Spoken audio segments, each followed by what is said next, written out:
여러분 안녕하십니까? 라디오 오늘 강재입니다.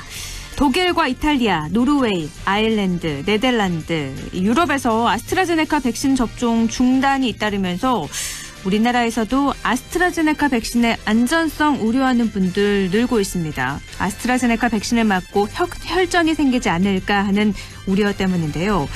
여전히 세계보건기구와 유럽의약품청은 백신과 혈전 형성 사이에 인과관계가 없어서 아스트라제네카 백신 사용을 중단할 이유는 없다는 입장입니다. 우리 보건당국의 입장도 변화가 없죠. 우리나라에서도 백신 접종 후 사망한 사람 가운데 혈전이 생성된 사례는 나왔지만 조사 결과 접종과의 연관성은 없다고 밝혔습니다. 정은경 질병관리청장 역시 질병관리청 직원도 모두 접종하고 있다면서 아스트라제네카 백신을 맞아도 된다고 강조했습니다. 백신 안전성에 대한 우려가 이 백신 접종 계획에 차질을 빚는 건 아닌지 모르겠네요. 3월 17일 수요일 라디오 오늘 광고 듣고 시작합니다.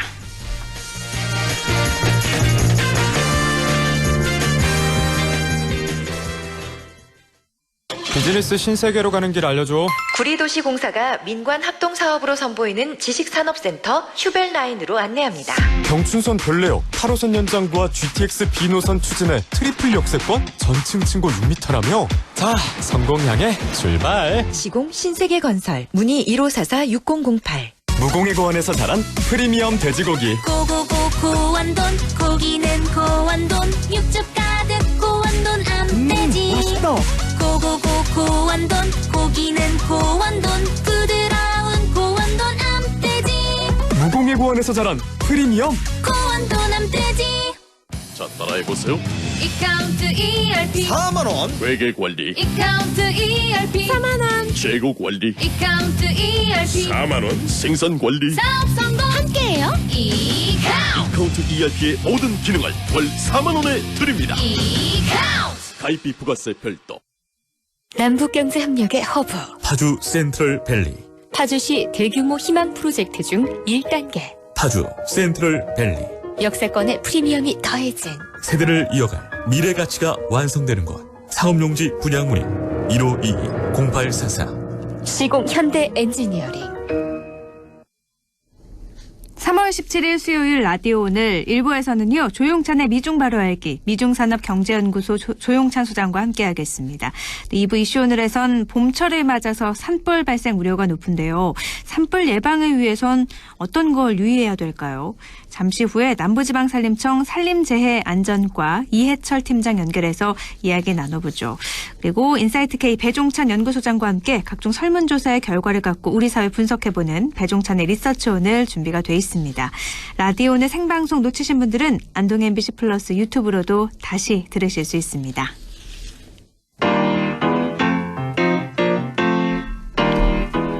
조용찬의 미중 바로 알기. 오늘과 내일 바이든 행정부의 대중 전략을 보여주는 2+2 회의가 서울에서 열립니다. 5년 만에 개최되는 한미 외교장관과 국방장관 회담에선 어떤 이슈가 논의될지, 남북관계, 한중관계엔 또 어떤 영향을 미칠지 알아보겠습니다. 미중산업경제연구소 조용찬 소장입니다. 소장님 안녕하세요. 예, 안녕하십니까. 네, 토니 블링컨 국무장관, 로이드 오스틴 국방부 장관이 오늘 한국에 도착했죠. 미국 국방장관의 동시 방한 11년 만인데 먼저 일정은 좀 어떻게 되는지 알려주세요. 네, 2+2 회담 같은 경우에는 한미 외교 국방장관이 한 곳에 모여가지고 외교 안보 현안을 논의하는 회의인데요. 네. 오늘 오후에는 외교부에서는 외교장관 회담이 열릴 예정이 있고요. 국방부에서는 국방장관 회담이 현재 열리고 있습니다. 네네. 내일 오전에는 외교부 청사에서요. 외교 국방장관이 모두 참석하는 2+2 회의가 열리게 되고요. 오후에는 청와대를 예방한다고 합니다. 바이든 정부 출범 이후에 한미 외교 안보 수장의 대면 면담이 처음이라서 어떤 논의가 이루어질지 관심이 모아지는데 2+2 회의의 의제들은 어떤 거죠?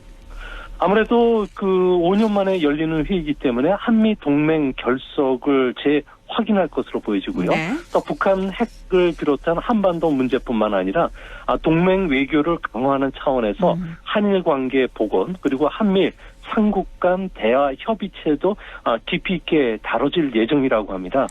특히 주목해서 보셔야 될 점은 한미 군사 동맹의 결속을 강화하기 위해서 중국의 해양 진출 견제, 그리고 한국의 쿼드 플러스, 그리고 인도 태평양 전략에 참여하는 문제, 그리고 대중국 포위망 구축과 관련해서 동맹국인 한국의 역할 등이 좀 다뤄질 것으로 보여지고요. 네. 또 글로벌 협력도 논의할 예정이라고 합니다. 우리 정부는 중국 문제에 대해서는 로우키 억제 자세를 보여왔는데요. 미국은 남중국해, 동중국해에서 합동 군사 연습을 하자고 요구하고 있고요. 또 5G를 둘러싼 중국 기업 배제, 그리고 신장 위구르 지역의 인종 학살 문제, 제노사이드 문제뿐만 아니라 티베트의 인권 탄압에 대해서 한국 정부가 더 이상 침묵하지 말고 규탄 행동에 참가하라고 요구할 예정이라고 합니다. 그러니까 한미 동맹 강화를 알리고 또 여러 가지 남북 관계, 한중 관계 세계에서의 역할을 좀 논의하게 되는 건데요. 그럼 미국의 대북한 정책에 새로운 변화가 좀 생기나요? 네, 바이든 행정부의 대정책의 최우선 관심사는 대중국 대응입니다. 네네. 북한 문제는 좀 부차적이고 중국 변수에 묶여 있다고 보고 있기 네네. 때문에 현재 상황에서는 북한과 관련된 여러 조치들을 내놓을 수는 없을 거로 보여지고요. 그렇군요. 대중국 경제 정책, 그리고 북한 문제와 관련해서 원만하게 수용하기 위한 한미일 공조가 필수적이라고 보고 있다고 합니다. 하지만 우리 정부는 중국 문제에 아예 끼어들 생각을 하지 않을 뿐만 아니라 네. 중국 봉쇄 전선에 미국과 함께할 생각이 없는데요. 문 대통령 입장에서는 한반도 평화 프로세스, 북한과의 대화, 남북 간 교류를 이어가는 수단으로 한미 동맹을 생각하고 있기 때문에 그렇습니다. 미리 북핵을 우선하는 것과 초점과 방향, 그리고 내용이 모두 다르고요. 한일 관계 정상화라든지 한일 공조 같은 경우에는 현 정부 하에서는 힘들지 않을까 보여집니다. 여러 가지 이견이 좀 예상이 되는 건데요. 또 대북 메시지를 비롯해서요. 중국을 견제하는 협의체죠. 쿼드 플러스 참여를 우리나라에 압박할지도 모른다. 이런 관심이 좀 쏠리고 있는데 어떻게 보세요? 네, 쿼드는 미국, 일본, 인도, 호주가 이제 모여 있는 인도 태평양 전략의 핵심 국가들이 참여하고 있고요. 네. 여기에 유럽 국가들도 지금 협력하고 있는 상황입니다. 중국을 제재하고 적대시하는 게 아니고요. 민주주의 국가를 중심으로 보조를 맞춰 나가면서 아시아 태평양 경제 협력체 에펙, 그리고 아세안 지역 포럼, 그리고 동아시아 서미트와 같은 영내 다국 간 협의체와 연계하겠다는 협의체입니다. 네. 미중 패권 전쟁이 7개 전선으로 지금 급속하게 확대되는 상황에서 우리나라도 안보 안전판을 중층적으로 구축을 한다면은 한중 또 미중 그리고 한미 관계가 결정적인 대립을 피할 수가 있는데요. 이뿐만 아니라 국제 지역 협력의 틀 안에서 공통의 과제를 추진할 수 있기 때문에 북익에도 부합하다는 점에서 우리 정부도 그동안에 검토를 하지 않았지만 검토 쪽으로 지금 방향이 바뀌었다고 합니다. 그러니까 이번에 참여를 한다 안 한다 확실하게 얘기하지는 않겠지만 그래도 긍정적인 쪽으로 생각을 해볼 수도 있다는 말씀이시네요. 네, 그렇습니다. 이뿐만 아니라 군사와 관련해서 여러 가지 그 협력 사업들을 추진하고 있는데요. 네. 우리나라의 그 비행기, 군용 비행기들이 대만 해협을 통과해서 다시 우리나라로 들어오는 이런 훈련도 참여하는 걸 봐가지고는 아무래도 쿼드에 참여하기 위한 여러 가지 분위기 조성을 하는 것은 아닌가 보여집니다. 알겠습니다. 그리고 미국에 돌아왔다. 아메리카 is back. 이러면서 동맹을 복원하고 다시 세계에 관여하겠다는 바이든 대통령 말처럼 우리나라엔 대중국 봉쇄 전략에 동참하라고 요구를 더 하지 않을까 싶기도 한데요. 네, 바이든 행정부 같은 경우에는 동맹국가의 협력을 상당히 중시하고 있는데요. 이는 미국 혼자서 해결할 과제가 많지 않고 부담을 혼자 지지 않겠다는 생각입니다. 네. 동맹국도 이제는 응당의 부담을 해야 되고요. 공헌을 요구하는 만큼 대중국 정책, 대북한 정책, 그리고 한미일 공조, 인도 태평양 전략, 쿼드 플러스에 미국과 함께 발을 맞추라는 요구가 트럼프 대통령 때와는 달리 좀 고차원적이고 전방위적인 압력을 하고 있습니다. 미국은 전략적 가치에 따라서 동맹을 부를 때는 일본은 주춧돌, 호주는 닷, 그리고 우리나라는 핵심 축, 링크핀이라고 부르는데요. 네. 우리가 모호한 입장을 계속 유지한다면은 바이든 행정부는 한미 동맹을 이류 동맹으로 격화시킬 가능성이 큽니다. 네. 이럴 경우 미국의 군사 장비 그리고 부품 수입에 제한을 받게 되고요. 정보 공유 중단뿐만 아니라 북핵 협상에서도 소외되고 경제적 불이익을 받기 때문에 우리 정부 입장에서는 상당히 고민이 깊어지지 않을까 생각이 됩니다. 그러네요. 우리나라에서 중국에도 워낙에 많은 부분에 걸쳐 있어서 참 쉽지 않을 텐데 이렇게 미중 대립이 격화되면 또 국제 질서가 불안정해지는 건 아닌지 싶기도 한데요. 네, 미중 대립 격화는 우발적인 현상도 또 일시적인 현상도 아닙니다. 네네. 중국은 급속한 경제, 군사, 기술 발전을 통해서 미국의 국제사회의 영향력을 떨어뜨리고 미국 패권에 도전하는 경쟁자가 됐기 때문에 갈등이 일어난 건데요. 미국은 중국의 행동이 제2차 세계대전 이후 미국이 주도해온 오늘날의 국제 질서에 대한 수정주의자 행동으로 지금 받아들이고 있고요. 반면에 중국은 미국이 패권 국가로서의 영향력 쇠퇴를 막기 위해서 중국의 정당한 발전을 부당한 압력을 통해서 봉쇄하고 있다면서 지금 반발하고 있는 상황입니다. 서로 인식차가 워낙 크고요. 네. 또 불신감이 크기 때문에 미중 대립은 완화되기보다는 오히려 고착화되는 쪽으로 계속 달려나가지 않을까 보여집니다. 트럼프 전 정권과 비교해서 바이든 정권의 대중국 정책 가장 크게 바뀌는 건 어떤 게 있을까요? 아무래도 대정책은 동맹국에 대해서는 부드럽게 그리고 중국과 북한과 같은 권위주의 체제에 대해서는 치명적인 정책을 통해서 체제를 바꾸겠다는 생각입니다. 네. 바이든의 대중국 정책의 핵심은 기후변화, 핵 확산 억제, 세계 보건과 안보, 북한 비핵화 문제에 대해서는 중국과 협력을 하겠지만 세계 리더는 언제나 미국이어야 하며 중국이 미국에 도전하면은 동맹국가 공조에서 리더십을 보여주겠다는 게 생각입니다. 네. 미국의 행정부뿐만 아니라 의회, 엘리트층 모두 중국을 불신하고 있기 때문에 앞으로 고압적인 중국에 대해서는 엄격한 견제를 해야 된다는 게 워싱턴 쪽의 공통적인 인식인데요. 미중은 상이한 정치나 경제 구조를 갖고 있고요. 또 지정학적 또 구조적 대립이 계속 격화되고 있기 때문에 포스트 코로나 시대에는 아무래도 미중 간의 협력은 기대하기는 어려울 것으로 보여집니다. 미국에 이렇게 전방위적인 압박을 보이면 중국은 어떻게 나올지 양보는 안 할 것 같은데요. 네, 미국 같은 경우에도 앞으로 상당하게 압박을 할 가능성이 큰데요. 미국 입장에서는 세계 패권을 그것도 백인이 아닌 다른 문명에 넘기는 그런 전략적 문화를 갖고 있지 않은 나라입니다. 네. 이 때문에 대중국가 전략과 관련해서는 중국이 추격하지 못하도록 정면에서 경고도 하고요. 또 도전해오면 동맹국과 함께 강력한 포위망을 구축해서 중국의 경제에 타격을 주겠다는 거고요. 중국 입장에서는 자신도 히토리와 관련된 여러 가지 제재 장치들이 있기 때문에 중국에 대한 압박 강도를 높이면은 히토리뿐만 아니라 미국 국채 매각이라든지 미국과의 협력 중단 그리고 중국 안에 들어있는 미국 기업들에 대해서 세무 사찰뿐만 아니라 각종 보이지 않는 장벽을 통해서 계속 압박하지 않을까 보여집니다. 어제 김여정 부부장이 노동신문에서 3년 전 따뜻한 봄날은 다시 돌아오지 않을 것이다. 이런 담화도 공개하기도 했었잖아요. 그래서 북한과 중국과의 관계를 봤을 때 우리나라가 참 외교 전략이 많이 필요하겠다 싶기도 해요. 고래 싸움에 새우등 터지는 건 아닌지 싶은데요.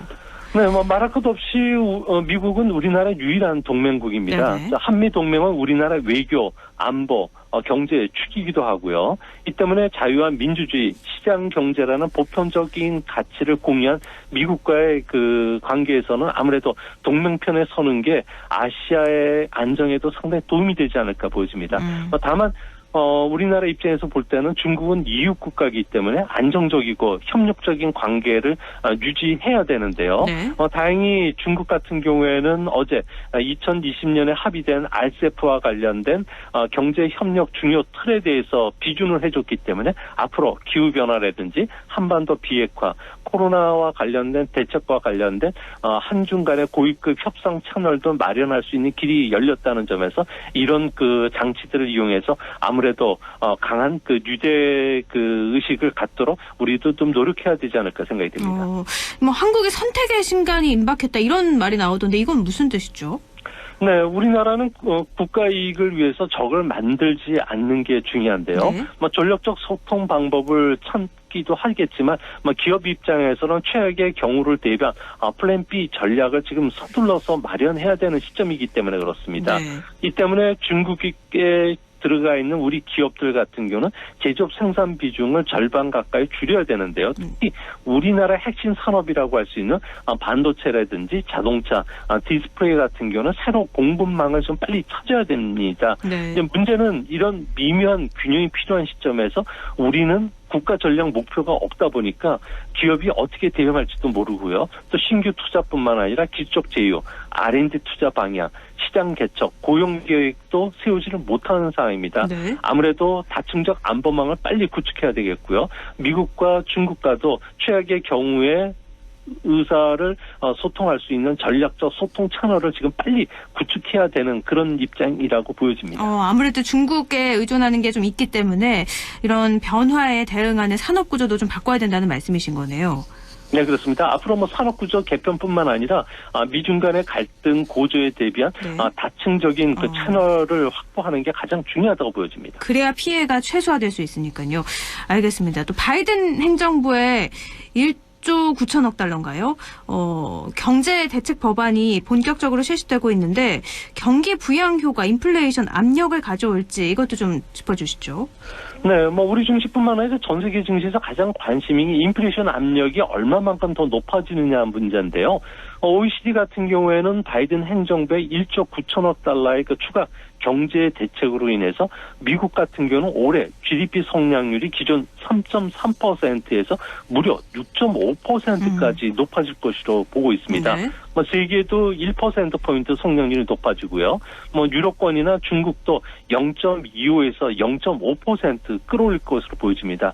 이제 문제는 성장이 빨라지면은 물가도 높아지게 되는데요. 네. 향후 2년간 연평균 0.75%포인트씩 올라가는데 올해는 작년에 코로나 팬데믹으로 인해서 물가가 낮았기 때문에 이에 따른 기저효과로 물가 상승이 상당히 빨라집니다. 네. 여기에 1인당 최대 1,400달러 현금 지급으로 인해서 수요 측면의 인플레이션도 있고요. 세계 경기 회복이 탄력을 붙으면은 원자재라든지 임금 같은 비용 인상 인플레이션까지 모든 인플레이션이 겹쳐서 나타나는 겁니다. 네. 이렇게 된다면은 미국의 장기 금리뿐만 아니라 우리나라의 금리 상승도 좀 더 빨라질 수밖에 없고 이렇게 되면은 주식 시장뿐만 아니라 채권 시장도 큰 폭의 변동성 확대를 초래할 수 있다는 점에서 작년보다는 올해 주식시장에 투자하시는 청취자 여러분들께서는 각별히 주의하실 필요가 있지 않나 보여집니다. 굉장히 무서운 말씀하셨잖아요. 경기 부양 효과가 제대로 먹히면 인플레이션 압력을 또 가져올 수 있으니까 이렇게 되면 모든 가격이 다 오르니까 주식시장은 또 안 좋아지고요. 그래서 지금 투자하실 때는 조금 더 조심하셔야 된다는 말씀이신데 미국에서 연방공개시장위원회가 개최되고 있죠. 눈여겨봐야 할 핵심 포인트는 어떤 게 있죠? 네, 아무래도 이번에는 뭐 기존의 금융정책 기조 변화와 관련해서는 변화를 주지 않을 것으로 보여지고요. 내일이죠. 내일 새벽 3시에 FOMC 성명서에는 경제 전망뿐만 아니라 향후 그 금리와 관련된 예측할 수 있는 점도표가 발표가 되는데요. 네네. 아무래도 그 GDP 성장률을 좀 끌어올리고 실업률도 계속 낮춰갈 것으로 보여지는데요. 이렇게 되면서 정책 금리를 인상하는 계획과 관련된 점도표가 오히려 2023년 정도 이후에나 금리 인상이 될 거로 봤는데 네. 이게 좀 앞당겨질 가능성이 크다고 합니다. 이렇게 되면은 아무래도 2023년 이전에 0.5%포인트 정도 금리 인상이 예상이 되는데요. 이렇게 금리 인상 속도가 좀 빨라진다면은 아무래도 주시장에는 실질금리 상승으로 인한 주가 하락이 예상이 된다는 점. 특히 이머징 시장 쪽에는 아무래도 자금이 이탈할 가능성이 크기 때문에 이 부분들 좀 관심 있게 보셔야 되지 않을까 생각이 됩니다. 알겠습니다. 주식에서 돈이 쭉 빠질 수가 있으니까 아까 말씀하신 것처럼 주식을 투자할 때는 한 번 더 좀 알아보고 신중한 투자하셔야 된다는 말씀으로 오늘 마무리 짓죠. 오늘 말씀 고맙습니다. 예, 감사합니다. 네, 조용찬의 미중 바로 알기 미중산업경제연구소 조용찬 소장이었습니다. 라디오 오늘 1부는 여기까지고요. 잠시 후에 2부에서 뵐게요.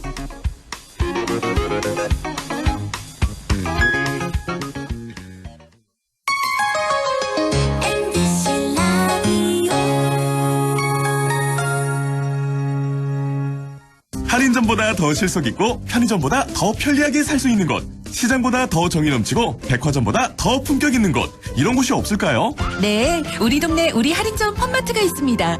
지난 25년간 항상 고객과 함께한 펀마트. 용상점, 자이점, 신용주점, 사천점에서 새롭게 고객님께 다가갑니다. 펀마트. 영화보다 더 감동적인 신이 있습니다. 코로나 최전선 의료진의 영웅신. 발코니로 떠나는 우리 가족 여행신. 선생님은 못 만나도 집에서 열심인 열공신. 국민 여러분께서 만들어낸 감동적인 신들입니다. 그리고 이제 모두가 기다려온 백신으로 해피엔딩 신을 보여줄 차례. 우리가 함께 만든 최고의 신들이 있어 대한민국은 반드시 코로나19를 이겨낼 것입니다. 공익광고협의회.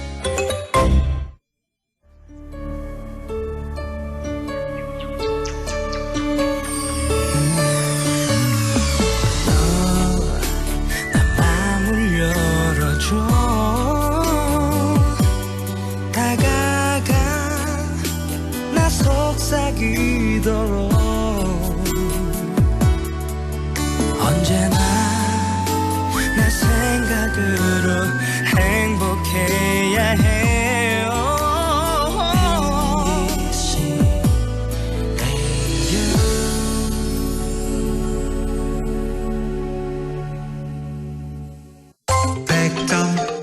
MBC 라디오.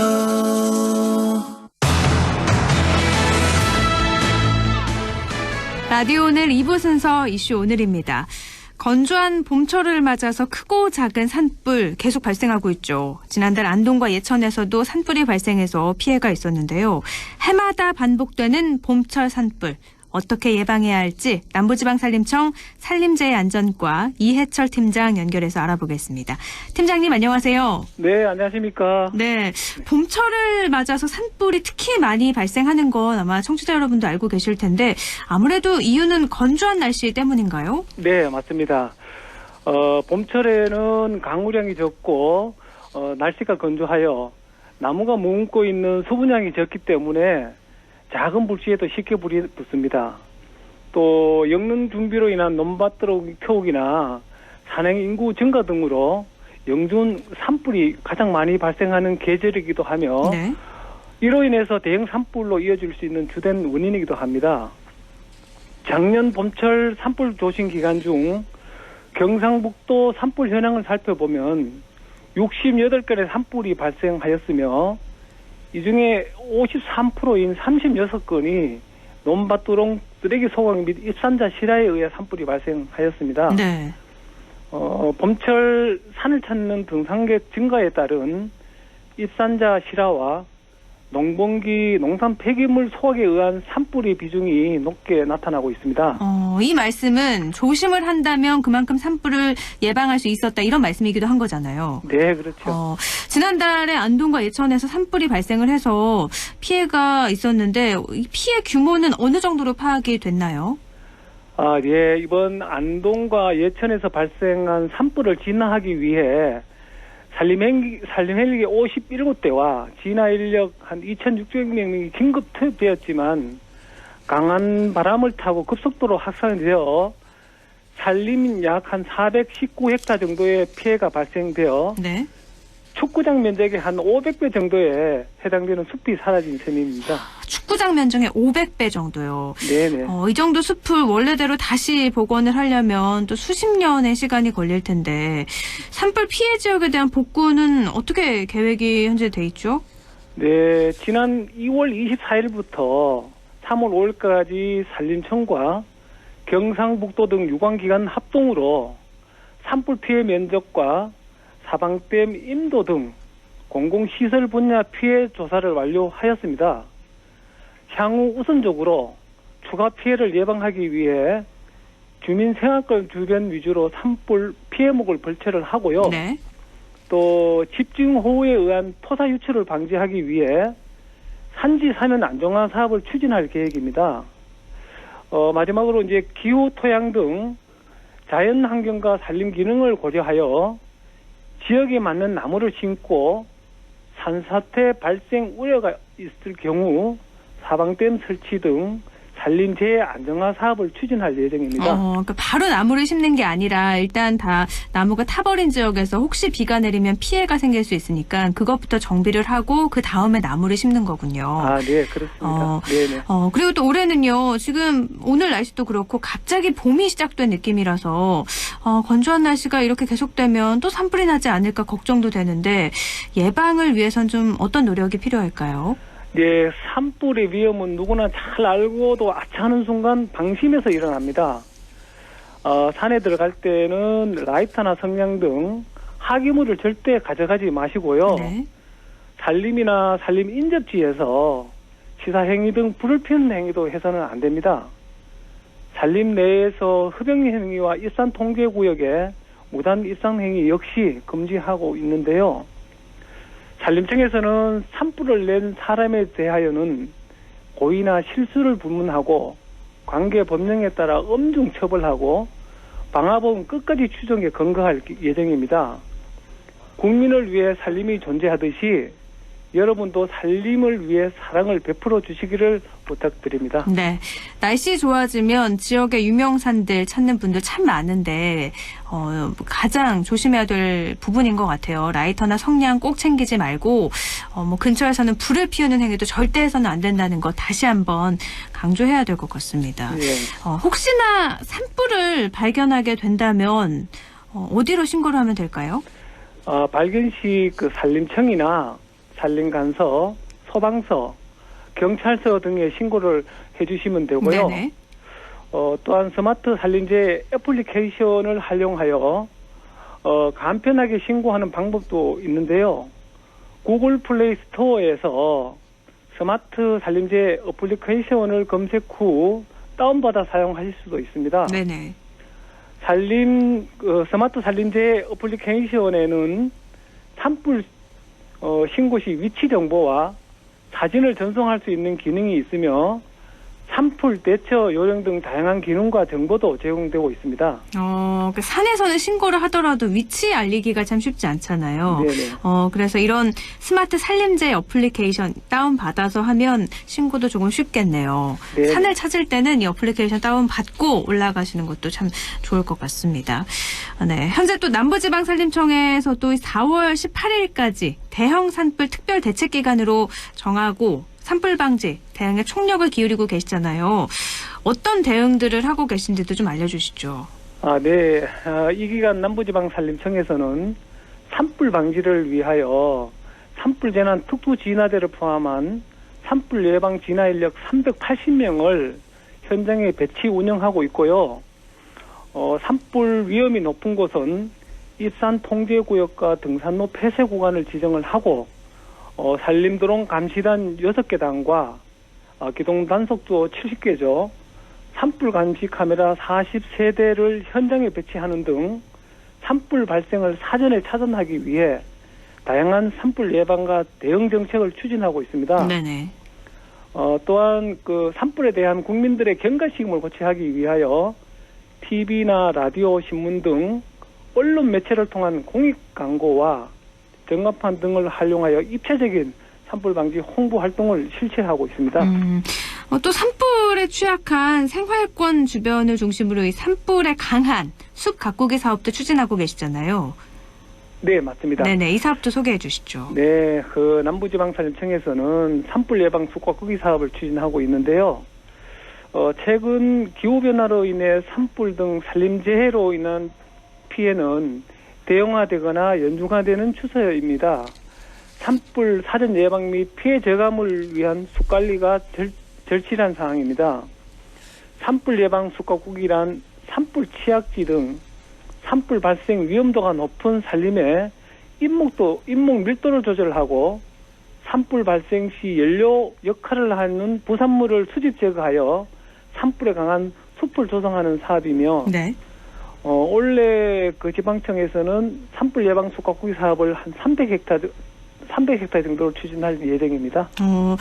그리고 아까도 말씀하셨다시피 고의나 실수를 불문하고 이렇게 방화범은 끝까지 추적해서 검거할 예정이라고 하셨었잖아요. 네네.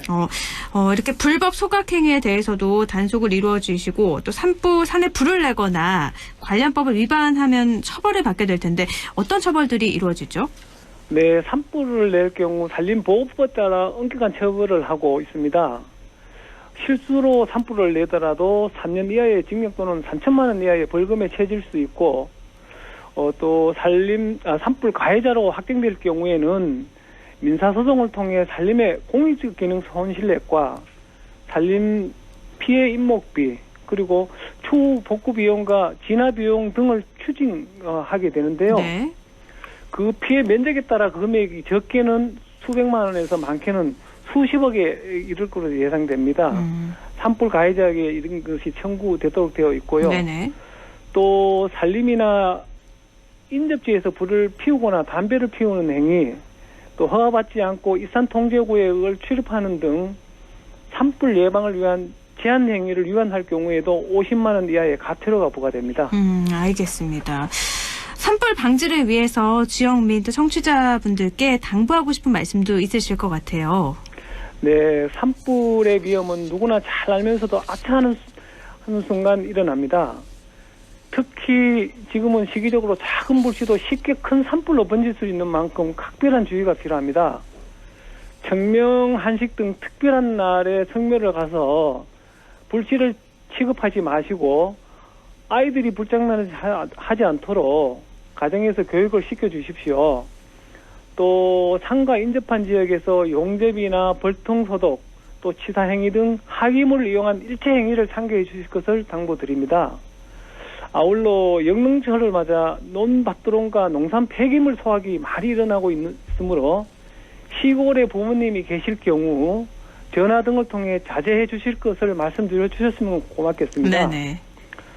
산불이 나무의 이야기라고 생각해서는 절대 안 됩니다. 누구든지 나와 가족, 이웃 등 누구나 피해를 입을 수 있는 게 바로 재해입니다. 남부지방산림청에서는 올봄 산불 피해 최소화를 위해 유관기관과 함께 철저히 대비하고 대응해 나가도록 하겠습니다. 네. 알겠습니다. 이렇게 산불에 대한 경각심 모두가 다 가져서 더 이상의 산불 소식 들리지 않아야 될 텐데 또 그랬으면 좋겠습니다. 오늘 말씀 고맙습니다. 네, 감사합니다. 네, 남부지방산림청 산림재해안전과 이해철 팀장이었습니다. 라디오 오늘에서는 청취자 여러분의 참여를 기다리고 있습니다. 우리 지역에서 발생한 사건 사고 소식이나 함께 토론하고 싶은 내용을 안동 MBC 홈페이지 라디오 오늘 게시판에 올려주시기 바랍니다. 전화와 문자 참여도 하실 수 있습니다. 전화는 851국에 7191번, 문자는 샵 0913번으로 보내주시면 됩니다. 문자는 단문 50원, 장문 100원의 정보 이용료가 있습니다. 여러분의 많은 참여 바랍니다.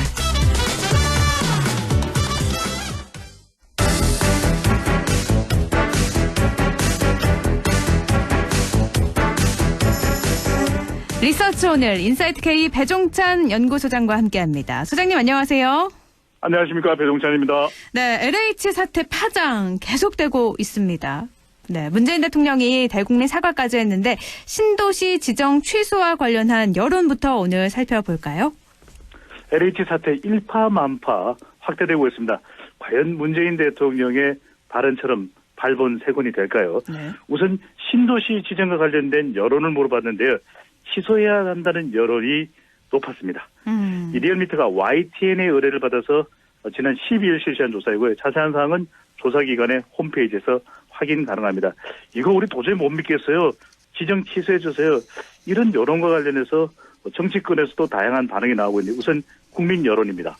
이 임직원의 투쟁으로 논란이 되고 있는 광명, 시흥을 포함한 3기 신도시 추가 지정 철회에 대해서 물어봤는데요.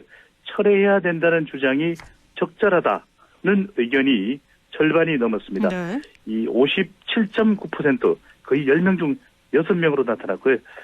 철회하지 마라. 그대로 유지돼야 된다. 철회 주장에 대해서 부적절하다는 응답은 34%로 나타났는데 주목할 결과가 있습니다.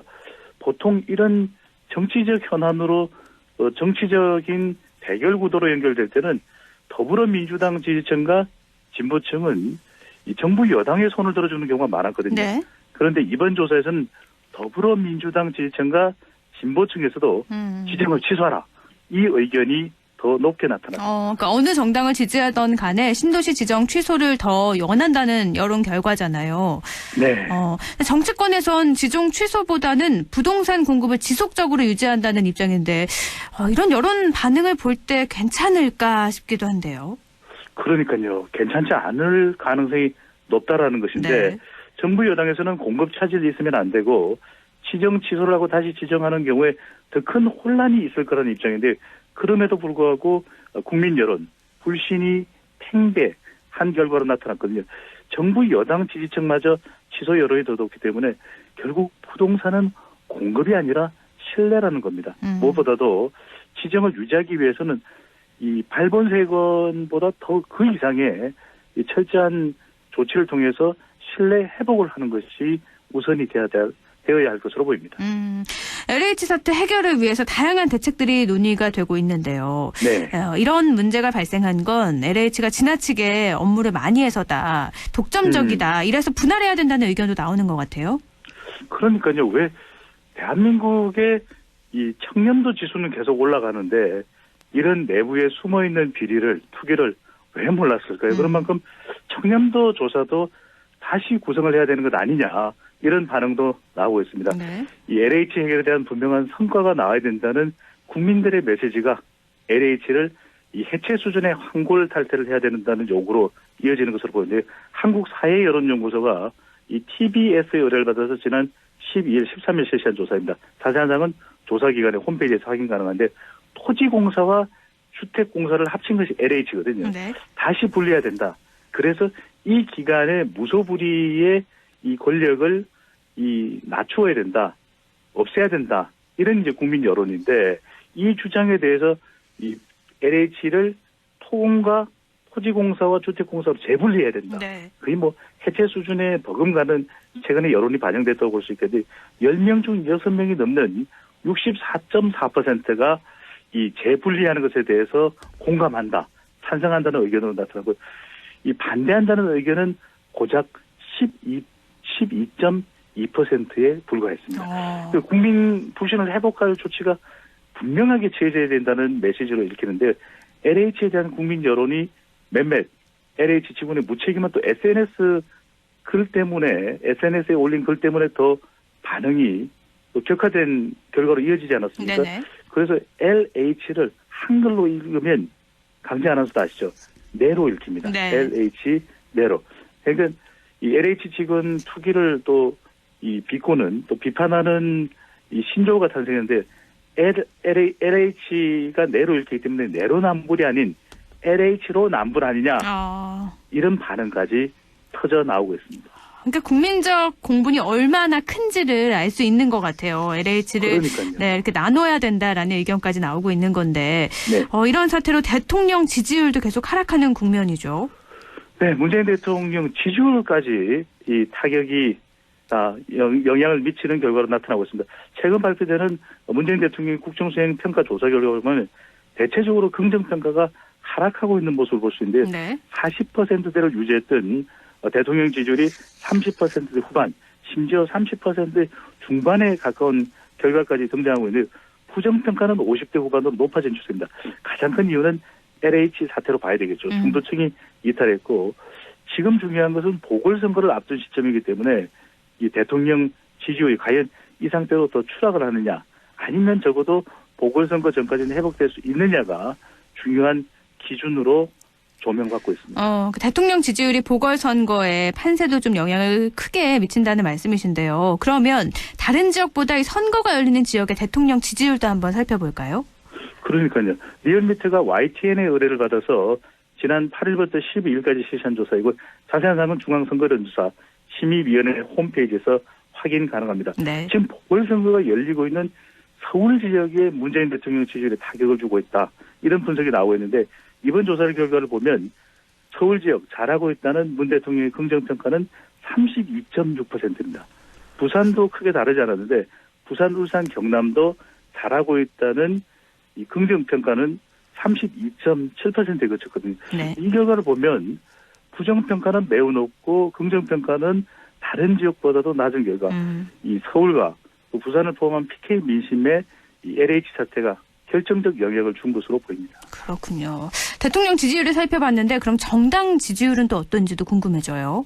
네, 이 정당 지지율을 분석할 때 여러 차례 우리가 애청자분들께, 청취자분들께 설명을 드렸는데 선거에 나가는 후보들의 기초 체력이 바로 이 정당 지지율이거든요. 네네. 그다음에 선거에 미치는 영향도 아주 크고 중요하다고 볼 수 있는데 서울은 더불어민주당이 이 국민의힘보다도 더 낮게 또 부산도 마찬가지였습니다. 네. 국민의힘이 서울에서는 9%포인트 조금 더 많이 이상 9%포인트 이상 PK 부산을 포함한 PK 지역은 국민의힘이 두 자릿수입니다. 10% 이상 앞서는 결과로 나타났습니다. 그렇군요. 정당 지지율, 대통령 지지율 모두 다 LH 사태로 인해서 영향을 많이 받고 있는데요.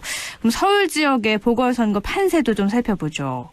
네, 지금 서울시장 보궐선거를 앞두고 보수 야권 단일화가 가장 중요한 전수가 되고 있는데 네네. 보수 야권의 오세훈 후보와 안철수 후보가 박영선 후보보다 더 앞서는 판세로 나타나고 있습니다. 이러다 보니까 단일화가 잘 되겠냐.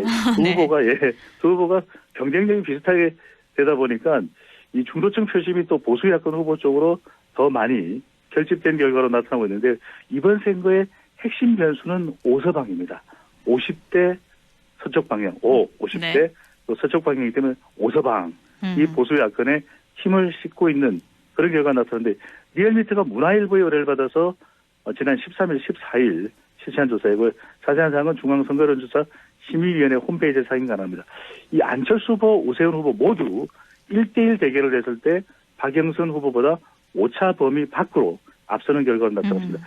박영선 대 오세훈, 오세훈 대 박영선의 대결, 박영선 37.4%, 오세훈 54.5%로 나타났는데 박영선 후보와 오세훈 후보의 대결이 또 박영선 대 안철수 후보의 대결도 큰 차이가 나지 않게 비슷한 결과가 나타났는데 앞서 이제 오서방 50대와 서쪽 방향을 설명을 드렸는데 50대에서 이 오세훈 후보가 큰 폭으로 또 안철수 후보도 큰 폭으로 앞서는 결과로 나타났고요. 네. 이 서쪽 방향입니다. 남서권, 서남권에서도 이 오세훈과 안철수 후보가 박영선 후보보다 큰 폭으로 앞서는 결과. 이 두 개의 변수, 50대와 서쪽 방향, 오서방이 이 선거에 지금 최근 판세에 많은 영향을 주는 결과로 나타났습니다. 50대와 서쪽 방향, 오서방. 네. 알겠습니다. 오세훈 후보 네. 쏙 들어오시죠? 네, 오서방 아주 쏙 들어오네요. 네. 네, 오세훈, 안철수 후보가 박영선 후보보다 다 우위에 있다고 말씀을 하셨는데요. 보수 네. 야권 단일화, 서울 지역에서는 가장 큰 관심사예요. 오 후보의 경쟁력이 점점 올라오는 추세라고요.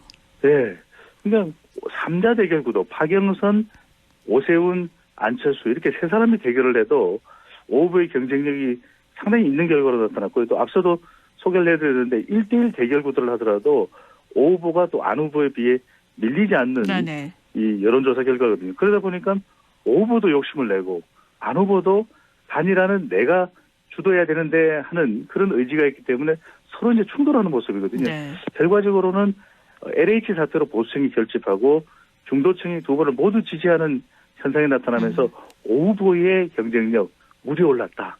또 경쟁력이 더 강화됐다. 네. 이런 평가가 가능할 텐데 결국 이제 단일화 최종 결과는 19일 누가 이제 후보자 등록을 하느냐가 네네. 중요합니다.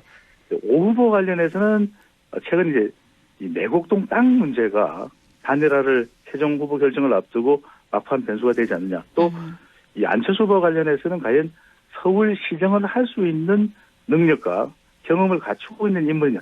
이런 평가가 중요할 것으로 보이는데요. 박영선 후보가 최근 이제 밀리고 있는 판세긴 하지만 선거라는 것은 얼마만큼 지지층들이 결집해서 이 투표장에 가는지가 중요하거든요. 박영선 후보는 이 위기 국면에서 얼마만큼 지지층을 결집할지가 무엇보다도 중요한 변수가 될 것으로 보입니다. 알겠습니다. 이번에 좀 부산도 살펴보죠. 최근 네. 판세 어떻게 전개되고 있는지 간단하게 좀 정리 좀 부탁드릴게요. 네, 최근 발표되는 조사는 박형준 국민의힘 후보가 대체로 앞서는 결과로 나타나고 있습니다. 넥스트 리서치가 SBS의 의뢰를 받아 13일 실시한 조사입니다. 자세한 사항은 중앙선거여론조사 심의위원회 홈페이지에서 확인 가능합니다. 부산시장으로 누가 나은지를 물어봤습니다. 더불어민주당의 김영춘 후보 24.3%, 국민의힘의 박형준 후보가 41.5%로 네. 나와서 상당히 이 조사 결과만 놓고 보면 큰 폭으로 박형준 후보가 앞서가는 결과였는데 이제 아직 후보자 등록도 되지 않았고 또 공식 선거운동에 들어가면 또 다른 변수들이 등장할 가능성이 높은데 네. 부산 선거만 놓고 보면 물론 부산도 50대 또 서쪽 방향 오서방이 중요합니다. 오늘도 오서방을 굉장히 강조하게 되는데 네. 가덕도 신공항 이슈는 이제 더 이상 절대 이슈는 아니에요. 어느 특정 후보에게 김영춘 후보나 이 박형준 후보에게 일방적으로 유리하거나 불리한 이슈가 아니기 때문에 최근 이 부산의 선거판은 네거티브전, 일종의 흑색 선전 또는 이 정치적인 변수가 등장했는데 네. 특히 이 박형준 후보, 앞서가는 국민의힘 박형준 후보와 관련된 또 LCT 분양 투기 의혹, 네. 또 MB 사찰 문건 등 이런 네거티브 정책 또 정치 선전전이 핵심 쟁점으로 떠오르고 있습니다. 알겠습니다. 매주 좀 어떻게 바뀌는지 살펴보면 보궐선거 전까지 판세를 읽는 데 많은 도움이 될 것 같아요. 오늘 여기까지 듣죠. 말씀 고맙습니다. 감사합니다. 리서치 오늘 인사이트 K 배종찬 연구소장이었습니다.